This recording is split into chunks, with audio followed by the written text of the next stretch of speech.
ఏర్పడి చాలా కాలమైనప్పటికీ కూడా ప్రభుత్వంతో సంఘాన్ని ఏర్పాటు చేసుకొని అనేకమైనటువంటి ఉద్యమాలు నిర్వహించినటువంటి ప్రతి నిమిషం పోరాటాలతోటే ఇంతకాలం గడిచిపోయినటువంటి విషయం కూడా మీ అందరికీ కూడా తెలుసు. పెద్ద ఎత్తున పోరాటాలు, నిరవధిక సమ్మెలు, ఆందోళనలు, ఆనాడు ఉన్నటువంటి మంత్రి శ్రీనివాసరెడ్డి గారిని ముట్టడి కార్యక్రమం, కోర్టు చుట్టూ తిరగడం, ఇలాంటి అనేకమైనటువంటి పోరాటాలు చేసినటువంటి విషయం. పోరాట కార్యాచరణలోనే మనం ఇంతకాలం నెగ్గుకుంటూ వచ్చాం. సాధించిన కొద్దో గొప్ప విజయాలు కూడా సాధించుకుంటూ వచ్చాం. ఆ నేపథ్యంలో మన మహాసభని నిర్వహించుకుంటున్నాం. ఈ మహాసభకు ఒక ప్రత్యేకత కూడా ఉన్నది. ఈ యొక్క వ్యవస్థను ఏర్పాటు చేసినటువంటి తెలుగుదేశం ప్రభుత్వం ఏర్పాటు చేసినటువంటి నేపథ్యంలో గత 5 సంవత్సరాలు జగన్మోహన్ రెడ్డి గారి ప్రభుత్వం వచ్చినప్పుడు మరింత పనిభారం పెరగటమే కాకుండా ఇబ్బందులు కలిగినటువంటి పరిస్థితుల్లో కూడా మనం పోరాటాలు చేసిన విషయాన్ని ఒకసారి గుర్తు చేస్తూ ఉన్నాను. అదేవిధంగా ఆనాడు తెలుగుదేశం ప్రభుత్వం ఏ లక్ష్యంతో ఈ యొక్క వ్యవస్థను ఏర్పాటు చేసి 15 రోజుల పాటు మనకి మీటర్ రీడింగ్ చూడటం, మరొక 15 రోజుల పాటు బిల్లు కలెక్షన్ చేయడం లాంటి నెల రోజులు కూడా పని కల్పించేటటువంటి విషయాన్ని మనం గుర్తు చేసుకోవాలి.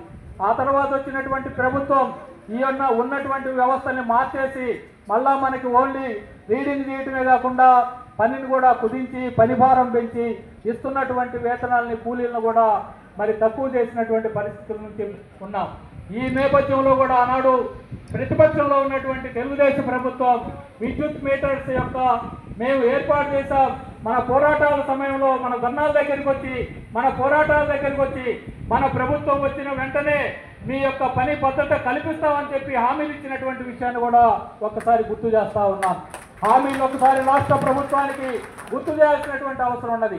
ప్రతిపక్షంలో ఉన్నప్పుడు ఒక వ్యవహారం, అధికారంలోకి వచ్చినాక మరొక తీరు ఉంటే అది విశ్వసనీయతను కోల్పోయేటటువంటి పరిస్థితి కూడా వాళ్ళకే దాన్ని గమనించాల్సినటువంటి అవసరం ఉన్నది. ఈరోజు మనం ప్రత్యక్షంగా డిమాండ్ చేస్తూ ఉన్నాం. ఈరోజు దుర్మార్గమైనటువంటి పరిస్థితులు కూడా దాపురిస్తూ ఉన్నాయి. మీ అందరికీ కూడా తెలుసు, గత వైసీపీ ప్రభుత్వ హయాంలో సాకితో చేసుకున్నటువంటి విద్యుత్ ఒప్పందాలు, మరి గౌతమ్ అదానీ గారు 1750 కోట్ల రూపాయలు జగన్మోహన్ రెడ్డి గారికి లంచం ఇచ్చి అమెరికాలో ఒప్పందం చేసుకొని విద్యుత్ యొక్క ఖరీదును కూడా పెంచి దాంతో ఒప్పందం చేసుకున్నటువంటి నేపథ్యంలో ఈరోజు రాష్ట్ర వ్యాప్తంగా స్మార్ట్ మీటర్లు బిగిస్తున్నటువంటి విషయం మాకన్నా మీరే బహుశా మీరు కూడా బిగించుంటారు. ఆ స్మార్ట్ మీటర్లో రీడింగ్ కూడా తీసే ఉంటారు. మరి ఈ స్మార్ట్ మీటర్ల యొక్క దురుద్దేశం ఏంటో మీ అందరికీ కూడా తెలుసు. ఈ స్మార్ట్ మీటర్ల వల్ల రాష్ట్రాల్లో ఉన్నటువంటి లేదా ఒప్పందం చేసుకున్నటువంటి రాష్ట్రాలు చాలా దుర్మార్గమైనటువంటి ఇబ్బందులు కలగాల్సినటువంటి పరిస్థితులు కూడా రాబోతూ ఉన్నాయి. ఆ స్మార్ట్ మీటర్ల వల్ల ఉచితంగా ఇచ్చేటటువంటి కరెంటు, లేకపోతే రైతులకు ఇచ్చేటటువంటి కరెంటు, ఎస్సీలకి బీసీలకి ఇచ్చేటటువంటి ఉచిత కరెంటు, వీటికే కాదు ప్రమాదం. ఈరోజు మనకి విద్యుత్ మీటర్ రీడర్స్ కూడా కొద్ది కాలంలో తీవ్రమైనటువంటి ప్రమాదం వచ్చేటటువంటి గట్టికేలు ఉన్నాయి. ఎందుకంటే ఈరోజు ఆ స్మార్ట్ మీటర్లోనే మనందరికి కూడా తెలియకుండా దాంట్లో ఒక యాప్ బిగించి కొద్ది కాలం ఇదంతా కూడా ఆదిడిపోయిన తర్వాత అందరూ కూడా స్మార్ట్ మీటర్లు బిగించిన తర్వాత రైతులు, లేకపోతే ఉచితంగా విద్యుత్ పొందుతున్నటువంటి వాళ్ళు, వీరందరూ కూడా ఈ యొక్క మీటర్లు బిగించిన తర్వాత కొద్ది కాలం గడిచిన తర్వాత దాంట్లో ఉన్నటువంటి అసలు నిజ స్వరూపం బయటపడేటటువంటి ప్రమాదం ఉన్నది. దాంట్లో ఏం బిగిస్తూ ఉన్నారు? ఈరోజు మన అందరి దగ్గర కూడా సెల్లు ఉన్నాయి.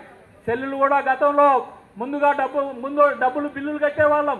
ఆ తర్వాత మళ్ళా మార్పులు వచ్చినాయి. ఇప్పుడు మళ్ళా కూడా రీఛార్జ్ చేసుకుంటాం. ఏ రోజు సెల్లులో డబ్బులు అయిపోతే ఆ రోజు మనమే మన సెల్లులో నుంచే మన అకౌంట్లోకి డబ్బులు కొట్టి రీఛార్జ్ చేసుకునేటటువంటి పరిస్థితి మనం ఈరోజు మన సెల్లుల్లో ఉన్నాయి. ఒక సిస్టమ్ అలవాటు పడిన తర్వాత ఆటోమేటిక్గా ఇబ్బందులైనా, ఖర్చులైనా, అధిక ధనమైనా ఆ సిస్టంలో కొట్టుకోపోయేటటువంటి మానవ సహజమైనటువంటి మనస్తత్వాన్ని వ్యాపారం